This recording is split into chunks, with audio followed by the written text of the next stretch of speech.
Bismillahirrahmanirrahim. Assalamualaikum warahmatullahi wabarakatuh. Alhamdulillahirabbil alamin, anzala alal abdihil kitaba wa lam yaj'al lahu iwaja qayyiman liyunzira ba'san syadidan min ladunhu wa yubashshiral mu'minin alladzina ya'maluna as-solihati anna lahum ajran hasana. Asyhadu an la ilaha illallah wahdahu la syarika lah wa asyhadu anna Muhammadan abduhu wa rasuluhu la nabiyya ba'dah. Allahumma shalli wa sallim ala sayyidina Muhammadin wa ala alihi wa sahbihi ajma'in, amma ba'd. Jamaah salat subuh yang dirahmati Allah, marilah pertama-tama kita senantiasa panjatkan puja dan puji syukur kehadirat Allah Subhanahu wa taala atas nikmat yang Allah berikan kepada kita semua. Alhamdulillah, pada pagi hari ini kita masih berkesempatan untuk hadir di tempat yang mulia ini,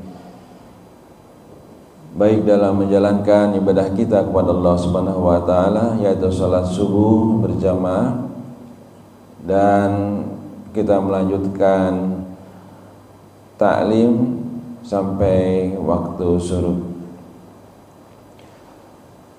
Salawat serta salam mari kita sama-sama sanjungkan ke baginda Nabi Muhammad sallallahu alaihi wasallam, keluarga dan para sahabatnya, dan umat yang selalu istiqomah menjalankan sunnah-sunnahnya. Kita berharap kelak mendapatkan syafaat yaumil akhir. Yang kami hormati seluruh jajaran pengurus DKM Masjid Anas, jamaah salat subuh yang dirahmati Allah. Sebagaimana kita telah membahas di minggu yang lalu, yaitu terkait dengan sunnah mencintai Rasulullah SAW, terkait dengan mencintai Al-Quran.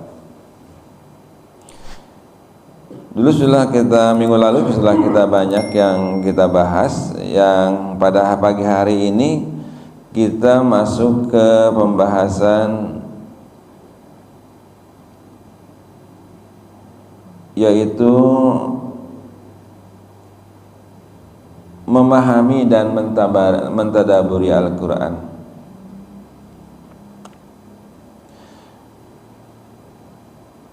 Masih ingat yang lalu-lalu, yang minggu lalu maksudnya, ya, lalu-lalu kelamaan sekali mereka. Yaitu pertama kita mengimaninya, kemudian membacanya, setelah itu kita mempelajari. Kita semua sudah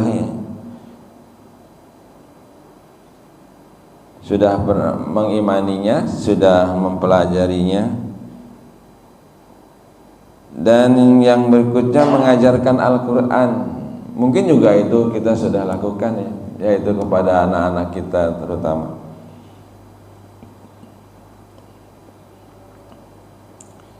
Menghafalnya juga alhamdulillah banyak dari kita, walaupun masih sedikit, tapi hafalan sudah ada. Pertama ya doa Al-Fatihah, kita sudah menghafalnya. Kemudian 3 qul huwallahu ahad, Allahu samad, lam yalid wa lam yulad wa lam yakul lahu kufuwan ahad. Tadi ada Al-Falaq, kemudian An-Nas. Itu mungkin sudah suatu hal yang sudah hafal semuanya. Nah, pada pagi hari ini mari kita sama-sama akan mendalami sedikit, ya, dari sekian kedalaman yang Allah isikan di dalam Al-Quran itu, bahwa Allah Subhanahu wa taala berfirman yang artinya, apakah mereka tidak mentadaburi Al-Quran? Surat Muhammad ayat 20. di mana membaca terjemahan dan tafsirnya, kemudian merenungkan makna ayat-ayat tentang sabar misalnya, atau syukur, dan larangan zina misalnya, dan perintah sholat, lalu menghubungkan dengan kehidupan kita sehari-hari. Jamaah yang dirahmati Allah, ketika kita membaca terjemahannya, kemudian mencoba kita mentafsirkannya, sehingga akan timbul di dalam hati kita, ya, di dalam nurani kita, sambil merenungkan bahwa setiap ayat itu mengandung makna-makna dan hikmah yang begitu dalam, bahwa Al-Quran adalah sebagai pedoman hidup kita, memang harus terus ditadaburi sehingga betul-betul kita bisa komunikasi dengan Allah Subhanahu wa taala. Dan sebagaimana yang dicontohkan oleh Rasulullah SAW, bahwa Al-Quran itu dihafal, yang akhirnya masuk di dalam dada kita. Dan zaman dulu tidak ada kitab, semua para sahabat menghafal. Maka akan sedikit beda barangkali umat zaman sekarang dengan umat terdahulu, bahwa umat terdahulu begitu dalamnya memahami Al-Quran, maka setiap geraknya selalu merasa diawasi oleh Allah Subhanahu wa taala, dan keyakinannya begitu yakin bahwa apa yang terjadi dalam kehidupan ini karena izin Allah Subhanahu wa taala. Di dalam surat Ar-Ra'd kita pernah membacanya, bahwa tidak ada daun kering di dalam kegelapan yang jatuh dari tangkainya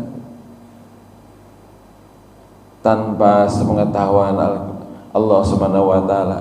Jadi semuanya ada dalam pengetahuan Allah Subhanahu wa taala. Dengan keyakinan itu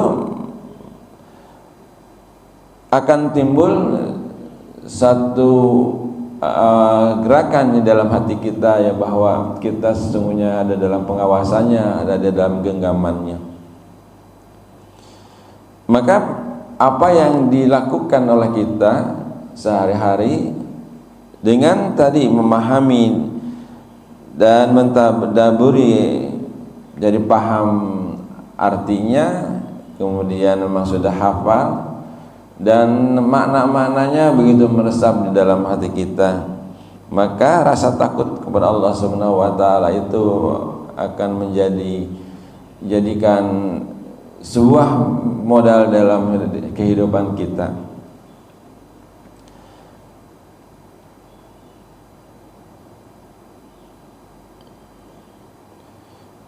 Jamaah yang dirahmati Allah, oleh karena itu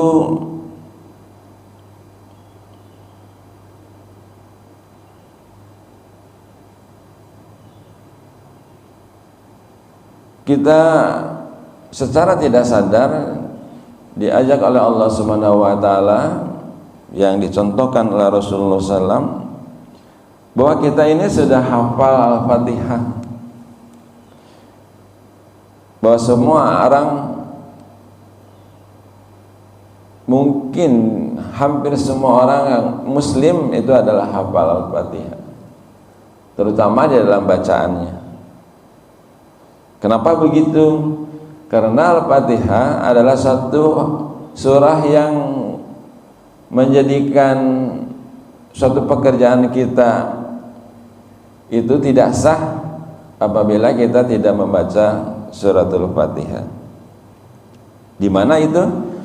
Yaitu di dalam kita melaksanakan sholat.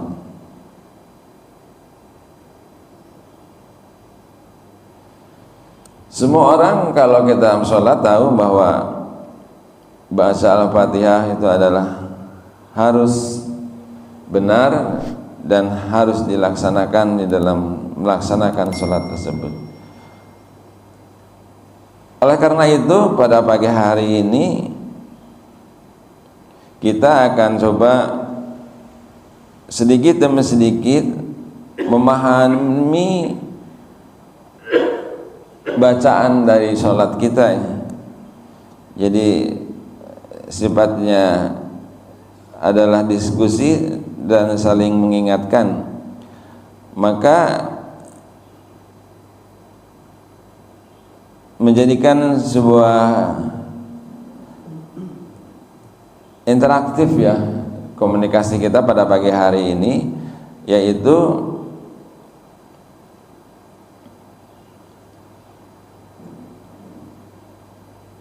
kita memahami bacaan sholat.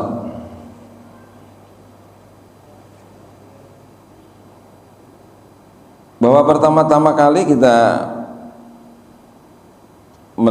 melaksanakan sholat diawali ada dengan takbiratul ihram.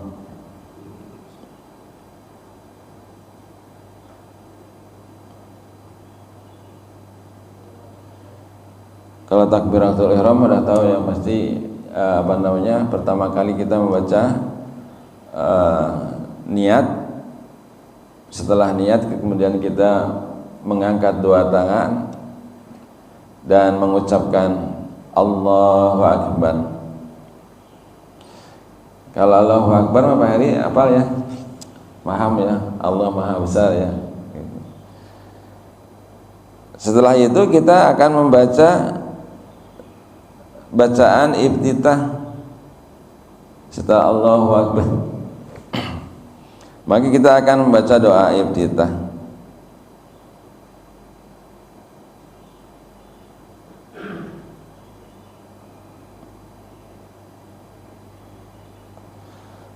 Doa iftitah itu banyak ininya ya, modelnya. Ada yang Allahu Akbar kabira walhamdulillahi katsira wa subhanallahi bukratan wa asila.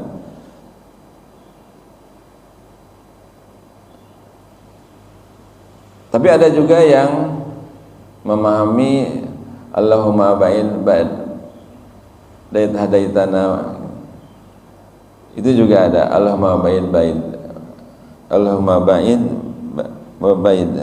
gitu. Itu biasa juga bisa itu. Jadi tergantung kita belajarnya atau tergantung kita lagi khusyuk yang mana gitu pada saat itu ya gitu. Pengen membaca yang mana sesuai dengan kebutuhan kita pada waktu itu.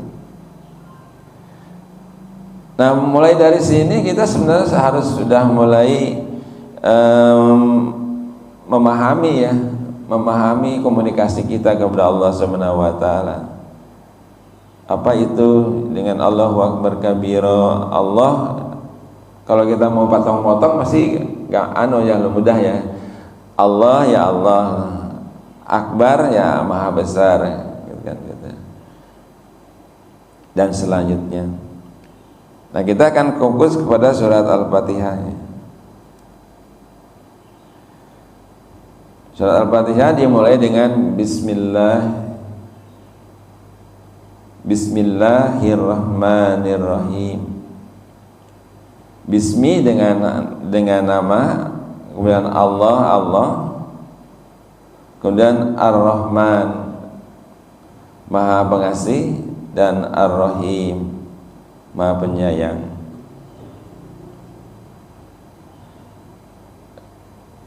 Alhamdulillahi Rabbil Alamin. Pak Heri masih ingat kan? Saya segala puji bagi Allah. Alamin, semesta alam. Kembali lagi bacanya Ar-Rahmanir-Rahim, yang mengasihi lagi penyayang. Maliki yaumiddin,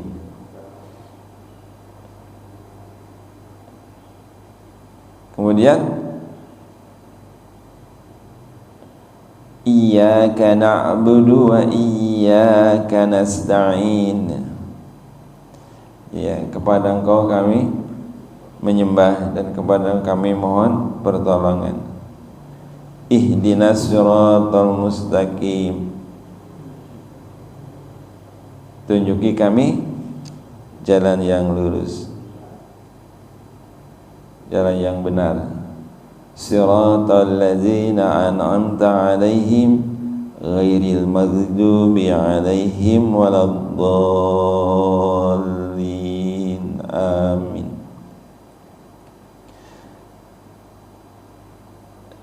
Nah, di dalam kita membaca Al-Fatihah ini, satu, kita sudah benar membacanya, yaitu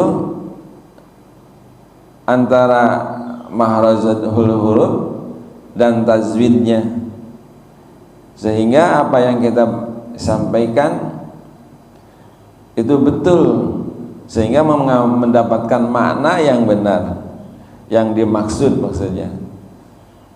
Bahwa kita bilang dengan nama Allah itu bismi, itu bukan diganti dengan shad gitu ya hurufnya, tapi harus dengan sin, tidak diganti dengan shin gitu kan. Karena sekali kita merubah huruf, maka akan berganti makna gitu. Jadi marilah kita mencoba sedikit demi sedikit memperhatikan baik makhrajnya, yaitu hurufnya, juga tajwidnya. Karena dengan kita mulai terus mencoba memahami, terus kita mencoba memperbaiki, sebenarnya itu adalah bagian dari imannya, ya Malik ya. Jadi kalau kita imannya semakin menaik, maka semangat untuk memperbaiki itu semakin kuat gitu. Yang tadinya kita men-scroll iklan ya atau medsos gitu kan, yang itu pengalaman pribadi nih gitu kan. Jadi mungkin sebentar lah kita lihat TikTok gitu ya, lihat tuh set. Lama-lama TikToknya mengajak kita terus tuh, semenit, 2 menit gitu. Terus dia panggil sama istrinya, "Pak," gitu. "Ya sebentar." Dikira kita lagi sibuk apa gitu kan, lagi sibuk scroll TikTok gitu. Yang justru di dalam TikTok itu yang isinya ya ada hujatan, ya ada tadi gambar yang sangat menarik gitu kan. Akhirnya kita terlalaikan, waktu itu habis. Akhirnya sia-sia, mungkin 2-3 menit awalnya, kemudian lihat, udah setengah jam. Jadi sehari kita ternyata setengah jam itu sudah habis digunakan untuk scroll TikTok, yang manfaatnya kalau kita lihat mungkin ya ada sih manfaatnya gitu kan. Tapi tadi kalau kita terlena, maka yang dibutuhkan gitu men-scroll kita hanya 10 menit saja, menjadikan mungkin menjadi 20 menit atau setengah jam atau bahkan 1 jam gitu. Padahal apabila kita ambil waktu saja gitu ya, 2 menit saja atau 5 menit saja men-scroll ayat Al-Quran gitu kan, bahwa kita tahu membacanya alif lam mim itu bukan 1 huruf begitu kan. Alif 1 huruf, lam 1 huruf, dan mim 1 huruf gitu, sesuai dengan hadis Rasulullah itu. Begitu bermakna di dalam hidup kita dan menjadikan betul-betul akan menambah keimanan kita. Kenapa? Karena kita sedang menggali ayat Al-Quran, di mana Al-Quran itu adalah pedoman hidup kita yang menyatu di dalam sebuah kerangka yang kokoh, yaitu dalam rangka memperkuat keimanan kita, di mana apabila salat tidak tegakkan maka robohlah sebuah keimanan seseorang.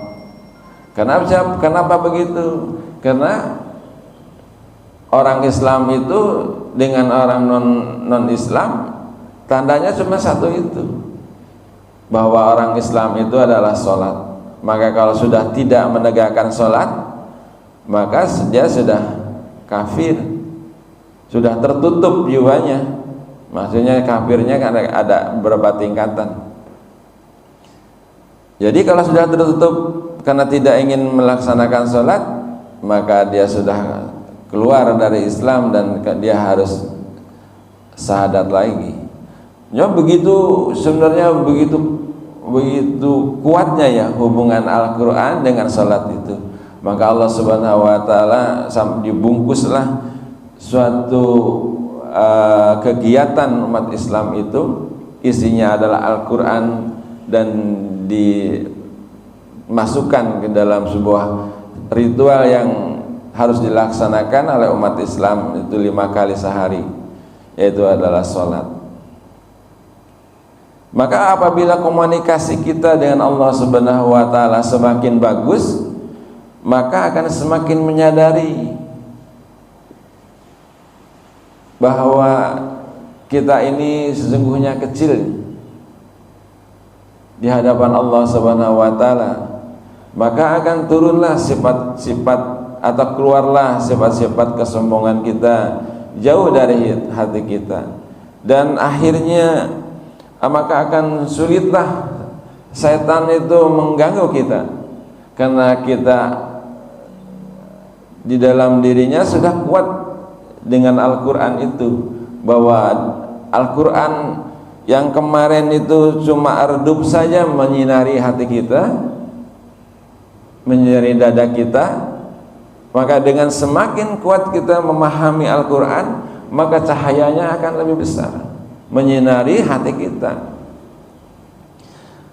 Maka apabila Al-Fatihah saja kita sudah bisa memahaminya dengan baik, itu jelas itu keyakinan kita semakin tinggi, bahwa kata Allah ketika kita membaca Al-Fatihah, Al-Fatihah itu dibagi dua kan gitu kan. Satu adalah bagian umatku, yang satu bagian lagi adalah bagianku. Mana kan ketika kita membaca Alhamdulillahirabbil alamin, Allah menjawabnya bahwa umatku sedang memujiku. Kemudian iyyaka na'budu wa iyyaka nasta'in, bahwa itu adalah sebagian dari bagian untuk umatku dan sebagian lagi untuk aku. Kemudian kita akan jelas ketika kita membaca Shiratal ladzina an'amta 'alaihim ghairil maghdubi 'alaihim waladdallin, bahwa kita berdoa kepada Allah Subhanahu wa Ta'ala agar kita dijauhkan dari orang-orang yang sesat dan orang-orang yang dimurkai Allah Subhanahu wa Ta'ala. Jadi kalau betul-betul kita sudah memahami itu, maka bayangkan gitu loh, setiap saat kita membaca suratul Fatihah itu dengan maknanya yang sudah begitu dalam memahami kita, pemahaman kita. Jadi membaca suratul Fatihah tidak sekedar di dalam lidah saja, yang kata para ulama itu hanya sampai di tenggorokan saja. Nah, banyak sekali pada saat ini bahwa membaca Al-Quran khususnya surat Al-Fatihah itu hanya sekedar di tenggorokan saja, tidak memahami maknanya. Maka tetap saja keyakinannya tidak semakin dalam gitu, maka godaan setannya tetap saja kuat. Jadi ketika hujan sedikit saja misalnya gitu ya, hujan nggak ke masjid. Jadi godaan setan itu gampang sekali gitu ya. Ada terjemahan di dalam diri kita untuk mencari yang aman saja gitu, mencari aman saja. Kayak seperti sholat subuh gitu, sholat di rumah aja, masih ngantuk kan gitu. Jadi begitu mudahnya Allah itu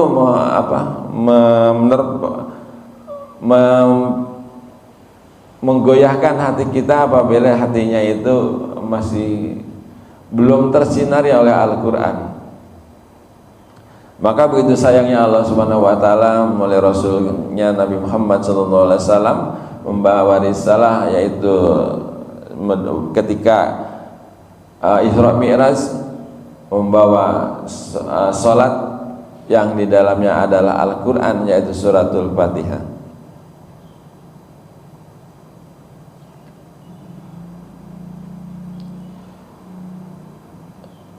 Kemudian setelah membaca suratul Fatihah dalam salat itu, kemudian membaca surat pendek, nah kan berarti balik lagi kita dituntut untuk menghafal Al-Quran agar bisa membaca setelah Al-Fatihah.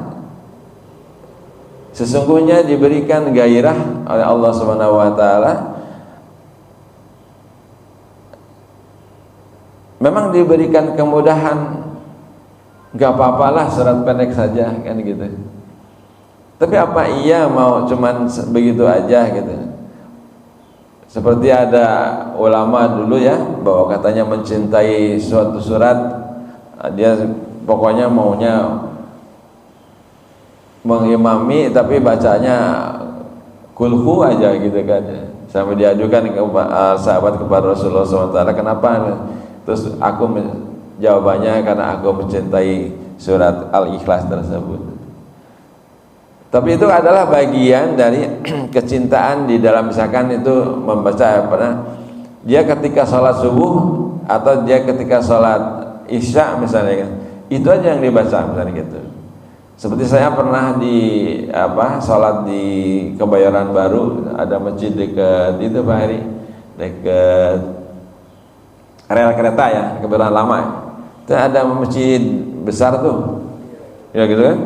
Itu sebelum almarhum itu ada kiainya Pak, bodohnya gede tinggi gitu. Jadi beliau memang rumahnya dekat di situ. Nah aturannya yang disampaikan oleh Ustadz Yani ya, bahwa imam tuh datang dulu sampai ke mimbar gitu kan, baru iqomah. Itu kan dilakukan oleh sebenarnya dilakukan oleh muadzin pertama, itu kan Bilal bin Rabah itu. Jadi Bilal bin Rabah itu, sebelum saya ke Pak Kiai tadi, Bilal bin Rabah itu terkait dengan imam nih. Jadi sebelum sahabat kumpul dicek mana sahabat siapa, sebulan, oh udah kumpul semua gitu kan. Ketika ada kumpul semua, maka Bilal datang ke rumahnya Rasulullah. Ya Rasulullah, para sahabat sudah siap untuk melaksanakan salat. Nah Rasulullah jalan dari rumah sampai di mimbar, maka Bilal bin Rabah mengumandangkan iqamahnya. Nah itu yang dicontohkan oleh Rasulullah seperti itu. Nah begitu juga di masjid itu Pak, di Masjid Kebayoran yang di Kebayoran Lama itu. Jadi jemaah udah rapat nih gitu. Saya termasuk salah satu jemaahnya, karena lagi mengurus sesuatu di pasar Kebayoran Lama Pak Lirik. Ya? Ya, sebelah depannya kan pasar Kebayoran Lama itu, di rel kereta dan jalan itu pasar. Nah, di dalamnya ada masjid, ada makam-makam wakaf di situ gitu. Pernah ya? Itu udah ramai nih. Kok nggak ada ya gitu. Dari ujung tuh ada pintu, ternyata ada ini di saf pertama ini. disambar tanah ini, pintu ujungnya pintu. Kemudian beliau datang gitu, masuk ke mimbar baru iqamah. Apa yang dibaca? Surat pendeknya setelah Fatihah itu. Yang dibaca yaitu Al-Kafirun di rakaat pertama, terus di rakaat kedua Al-Ikhlas. Jadi kebetulan gitu ya, saya 3 hari ngurus di sana Pak, ngurus percetakan itu. Berikutnya saya salat lagi di situ maghrib gitu. Yang dibaca Pak sama Pak, tetap bodohnya gede, kiai dihargai banget. Tapi kebiasaannya memang itu, ya kan tadi itu ada memang dicontohkan oleh sahabat Rasulullah membaca apa cinta terhadap salah satu surat dibolehkan kan gitu. Maka beliau kelihatannya mencintai itu, dan di samping itu juga kan memang pasar ya. Jadi situasi masyarakatnya yang aktivitasnya sangat tinggi menunggu dagangan kan gitu. Maka sholat maghribnya dipercepatkan gitu. Seperti itu. Jadi menghafal dengan kita menekunnya sholat dengan semakin baik, insya Allah surat-surat hafalan kita semakin banyak juga kan gitu. Jadi tidak lagi yang 3 kul itu, tapi sudah mulai menambah dengan ayat-ayat yang lainnya. Tapi tentunya yang baik adalah gak apa-apa hafal sama satu surat saja gitu ya, lama gitu hafalnya satu surat. Akan tetapi memang sudah memahami isinya gitu, sudah mentadaburinya. Misalkan bacaan surat Al-Ikhlas gitu kan, Qul huwallahu ahad gitu, bahwa katakan Allah itu esa kan gitu kan, Allahu somad gitu kan, Allah tidak diperanakan, lam yalid wa lam yulad wa lam yakul lahu kufuwan ahad. Ini betul-betul sudah memahami gitu, sampai paham betul gitu kan maknanya tadi, terjemahannya, tafsirnya gitu. Ini sudah benar-benar kita tadaburi gitu, sehingga ketika kita membaca itu ya sudah kita berbicara kepada Allah itu bahwa Qul huwallahu ahad, kita meyakini bahwa tidak ada Tuhan selain Allah kan. Sampai begitu gitu di dalam memahami syahadat seperti itu. Kemudian ketika ruku, sang konglomerat menyamar sebagai gelandangan dan mengemis di pinggir jalan.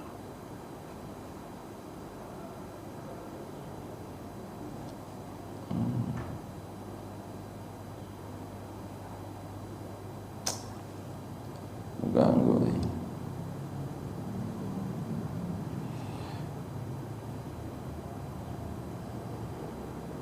Ketika ruku kita membaca Subhana rabbiyal azim wa bihamdi,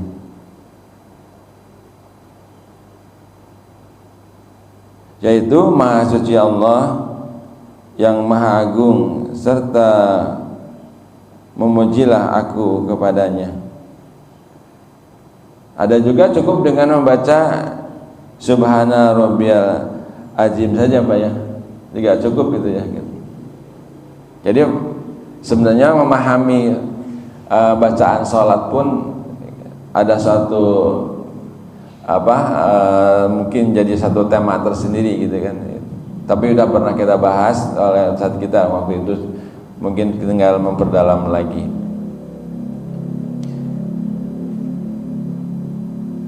Nah, setelah kita tahu bahwa Maha Suci Allah yang Maha Agung, kemudian aku memujinya, kemudian kita setelah itu kita itidal membaca Sami'allahu liman hamidah.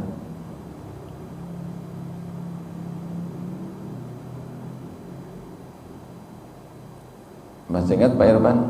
Sami'allah. Allah mendengar orang yang memujinya, kan gitu.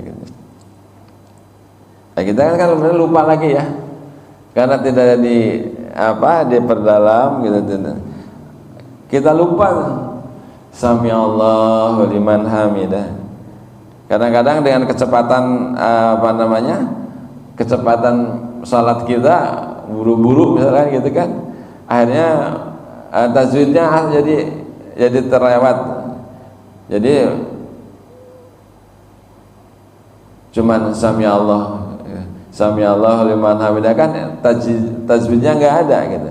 Padahal harusnya Sami'allah kan gitu. Karena ada tajwid terus ada mad gitu. Jadi di situ harus Sami'allahu liman hamidah gitu. Jadi para imam biasanya kalau sudah jadi imam bahasanya akan tartil ya. Tapi kalau kita salah sendiri pasti tartilnya agak kurang gitu. Karena tadi wah buru-buru nih gitu. Jadi salatnya seperti ayam sedang mematok makanan gitu. Tak cepat sekali gitu kan. Tapi ada memang sih teman saya, memang saya pernah tegur, kok cepat sekali salatnya. Kalau nggak cepat saya lupa, kata gitu. Ada juga begitu bacaan Fatihah misalnya gitu, dia harus cepat gitu. Ada juga seperti itu. Nah, setelah Sami'allahu liman hamidah itu kan bisa dilanjutkan ya. Ada doa lagi, yaitu Rabbana lakal hamdu. Terus ada ditambah lagi mil'us samawati wa mil'ul ardi wa mil'u ma sita min syai'in ba'du. Tapi ada yang cuman Sami'allahu liman hamidah. Kemudian ditambah, ada yang mau nambah Rabbana lakal hamd. Itu juga boleh sampai situ. Tapi boleh lagi ditambah lagi, tambahlah misalkan dengan tadi mil'us samawati wa mil'ul ardi wa mil'u ma sita min syai'in ba'du.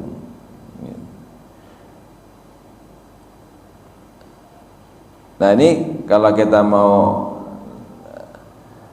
perdalam gitu kan, apa itu gitu, Rabbana lakal hamd.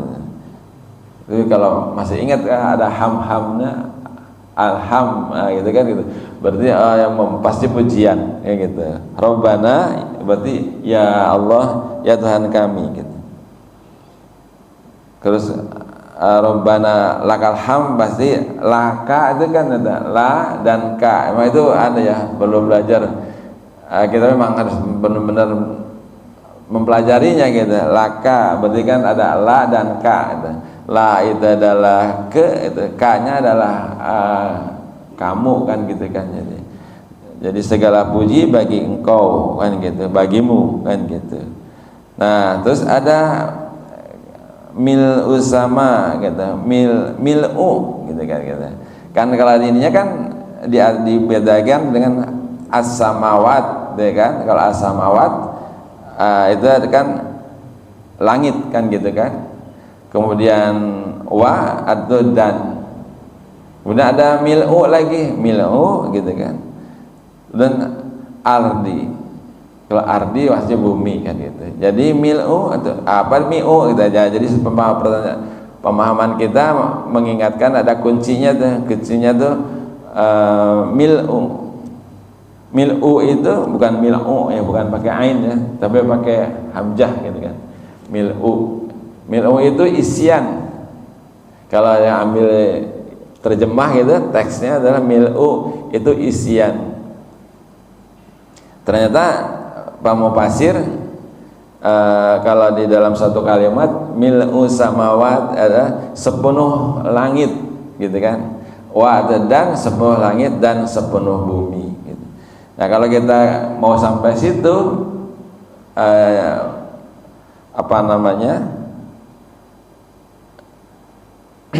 bacanya atau doanya gitu kan, ya Tuhanku bagimulah segala puji sepenuh langit dan bumi dan sepenuh barang yang kau kehendaki sesudah itu, kan gitu.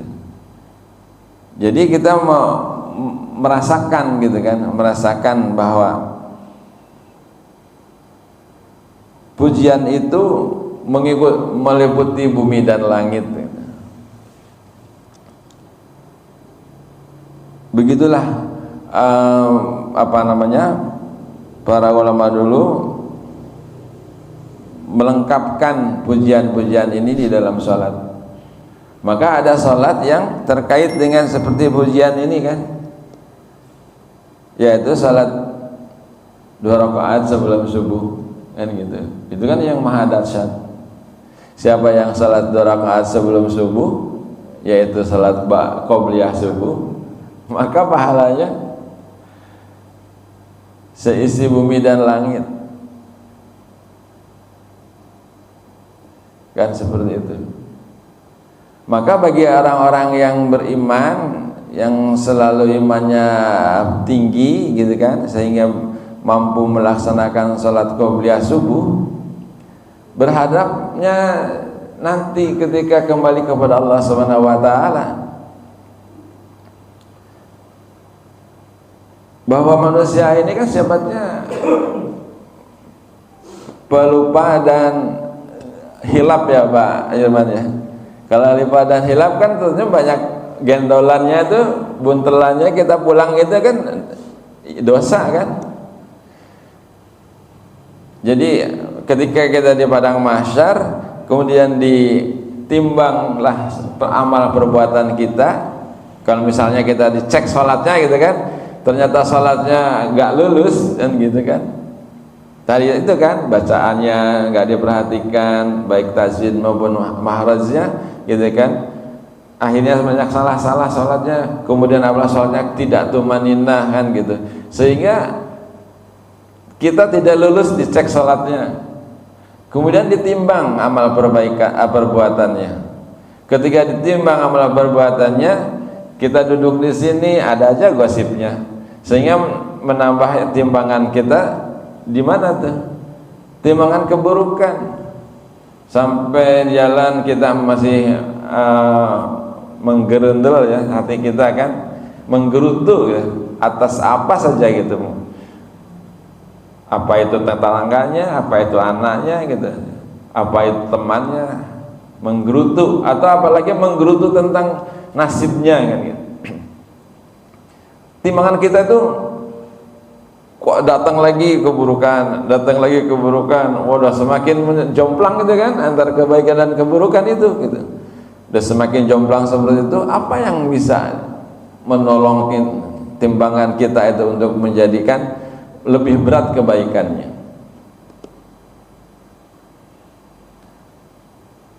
Maka ketika kita dihadirkan kebaikan kita adalah salah satunya adalah sholat 2 rakaat sebelum subuh. Pahalanya apa? Pahalanya adalah seisi langit dan bumi kan gitu. Maka kita bayangkan kalau ini dosa ini kan satu perbuatan adalah dengan balasan satu gitu kan.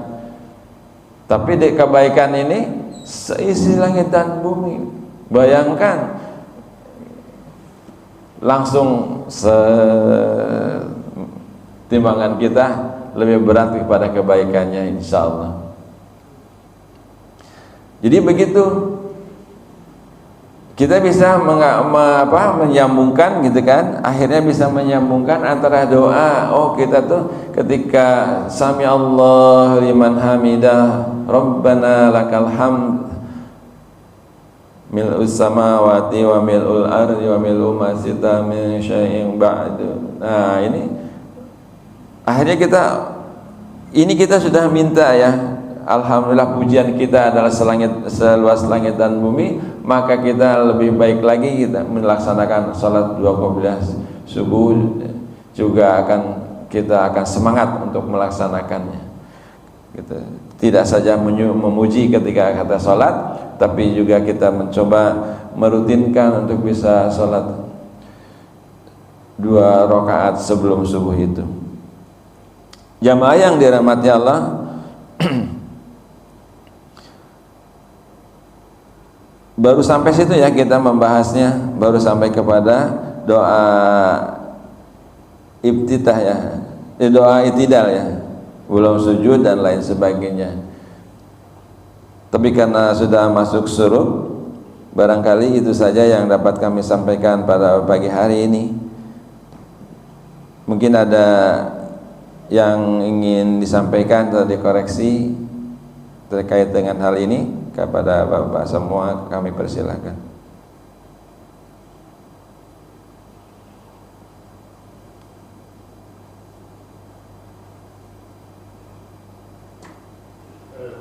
Yap. Ya, ini bukan pertanyaan ya, teman cerita Bunraba ya. Ya. Ya memang sih kalau lihat masjid kita, ya kita memproyeksi diri kita sendiri, diri saya sendiri. Kita belum siap bisa, apa ya? Sudah komat gitu. Siapapun imamnya juga belum jelas. Jadi kan imam udah siap duluan kan gitu ya, berdiri di mimbar di mihrab ya. Tapi hampir saya nggak tahu cerita kebayaran itu, mungkin itu udah siap umatnya. Iya. Udah siap jamaahnya. Gitu. Kalau kita sekarang ya harusnya memang imam itu duluan Pak. Duluan iya kan. Jangan tunggu. Tapi karena Di sini bertunjuk-tunjukkan. malah nggak ada jadwal, tapi harus dihidupkan lagi di jadwal. Jadi udah jadwal saya nih maju ya maju itu aja. Nah, udah Pak ya? Udah. Nah, ini maksud saya kecil gitu ya, memang gitu kan sifatnya. Mungkin saya bicara kok ya seperti kemarin gitu kan, kita malam Jumat gitu kan, kita mencoba membiasakan dalam rangka jalur langit gitu kan, mengejar wakaf gitu kan, ya itu kan upaya gitu kan ya. Tapi memang komunikasi di internal kita memang itulah permasalahannya kalau menurut saya. Jadi kan kalau saya tidak komunikasi, yang lain belum komunikasi. Padahal kan bukan tanggung jawab sepenuhnya saya kan, siapapun itu menjadi tanggung jawab. Kenapa? Ada di lingkaran yayasan itu sebenarnya. Nah, kalau saya dengan Pak Yerman di posisinya apa kan, yang punya kan itu ya, sebagai pendiri kan gitu kan. Waktu sekarang sebutnya adalah pembina. Pak Luli, Pak Heri gitu kan, Pak Yuli, semua adalah bagian di dalamnya gitu. Itu adalah memberikan, mempunyai tanggung jawab loh di hadapan Allah Subhanahu wa taala. Iya enggak? Kalau sudah mempunyai tanggung jawab di hadapan Allah Subhanahu wa taala, bagaimana masjid ini seharusnya gitu. Dengan misalkan Pak DKM-nya nggak hadir juga, ya nggak usah digerutuin. Karena apa? Mungkin kan ada kesibukannya, tapi kan komunikasinya bisa dibangun gitu dengan kesibukan seperti itu. Nah, seperti tadi terkait dengan imam ini gitu kan ini contohkan oleh Rasulullah seperti itu gitu, dengan para sahabatnya itu siap sampai tunggu pelan. Kayak sekarang siapa yang nggak ada gitu kan ya, harusnya kan gitu. Ini nggak ada sebanyak banget nggak adanya kan gitu kan gitu. Nanti kata Rasulullah, sampai sakit ya gitu kan. Ya saya kunjungi, hampir seperti itu zaman dulu kan gitu. Kalau sekarang mungkin kita tahapan pertama itu bagaimana membangun tadi, imamnya siap duluan gitu loh. Jangan begitu komat yang di barisannya itu ngelihat, ada yang datang, ada yang nggak usah kan gitu kan, saya aja kan gitu kan, lihat gitu, Pak Yurman, Pak Yurman nggak usah, saya aja maju kan gitu. Jadi itu karena memang tadi Pak Lulik bilang ya Pak Lulik ya, nggak ada jadwal gitu ya. Jadwalnya ada tuh. Tapi kan seiring waktu yang kalau imam itu dipanggil, apa dipanggilnya saya nggak ngerti lewat mana tuh kan, sehingga ada beberapa imam tuh nggak pernah mau hadir. Setiap pertemuan nggak pernah mau hadir dia gitu. Kan luar biasa. Ada dulu tuh salah satu ustadz kita diberi hak prerogatif, Pak. Jadi kalau beliau datang itu jadwal gugur. Anda begitu? Iya. Kebetulan sekarang dia nggak mau kesini, tersinggung. Nah, kan masya Allah. Jadi imam masih tersinggung, gitu kan? Padahal ya dikoreksi orang ya bagus lah gitu. Seperti saya banyak yang koreksi, yang terima kasih. Gitu. Nah sebaiknya ini Pak ini lagi dikuatkan lagi sehingga akan nanti ketemu jam. Kalau yang hari ini nggak usah tengok kanan tengok kiri, dia langsung ke depan gitu. Jadi kan ini 10 detik ya, tek tek tek tek tek, imamnya udah di sini, baru dia komatnya melihat gitu kan, masih ada gitu. Oh ya karena ini udah waktunya udah kita sepakati, udah langsung gitu. Ya, tanggung jawab Pak Haji Yurman itu. Karena beliau pembinanya. Jadi kalau yang di bawahnya nggak bergerak, ya yang punya lah yang bergerak kan gitu kan, seperti itu. Saya pikir tanggung jawab bersama gitu kan, saling komunikasi sehingga tadi tuh kalau saya aja yang ngomong gitu kan, ya ada nilainya. Tapi kalau menurut saya Pak Lulik, Pak Heri, Pak Yurman, Pak Yuli semuanya gitu kan kumpul, nggak usah ceramah Pak hari ini gitu kan, kita diskusikan, diskusi aja gitu. Sampai kita suruh gitu kan. Waktu suruh ya kita salat suruh gitu kan. Bagi yang amalnya waktu gitu kan. Itu kan karena sunnah gitu kan. Siapa yang mau ngambil nilai itu ya silahkan salat. Kalau enggak ya kan enggak jadi masalah gitu. Bukan orang udah waktu suruh pulang aja loh gitu kan. Itu nggak usah gitu gitu. Itu ada punya catatan masing-masing saja. Karena siapa yang mau ngambil gitu kan, dan itu kesempatan baik ya silahkan. Kalau nggak mau ngambil ya silahkan aja kan, seperti itu.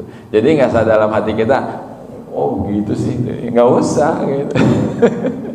Nah tapi saya pikir itu Pak Jiriman ya, Pak Luli mungkin Pak Heri, ya ini bagian dari Allah memunculkan cahaya itu gitu. Mari kita kembali untuk merumuskannya gitu.